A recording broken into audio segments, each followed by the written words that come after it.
गोरेवाडा पिटेसूर रोडवर ऑटो चालक मोहम्मद काशिक यांच्या लुटमार करताना विरोध केल्यामुळे दुचाकीस्वार गुन्हेगारांनी त्यांची हत्या केली होती। या गंभीर प्रकरणाचा वेगाने तपास करत मानकापूर पोलिसांनी 7ही आरोपींना अटक केली आहे।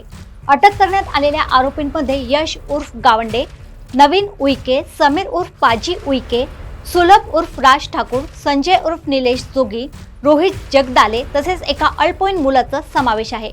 पोलिसांनी आरोपींची ढिंड काढत त्यांना घटनास्थळी नेले आणि त्यानंतर परिसरातील वस्तीत पायी फिरवले।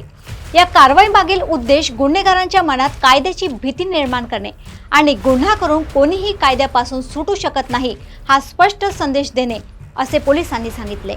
नागरिकांच्या रात्रीच्या वेळी निर्जन ठिकाणी जाताना सतर्कता बाळगावी, कोणतीही संशयास्पद हालचाल किंवा गुन्हेगारी प्रकार आढळल्यास तात्काळ पोलिसांना माहिती द्यावी।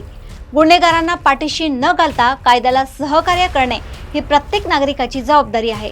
समाज आणि पोलिसांच्या संयुक्त सहभागातूनच सुरक्षा गुन्हेमुक्त नागपूर घडविता येईल असाही संदेश यावेळी पोलिसांकडून देण्यात आला।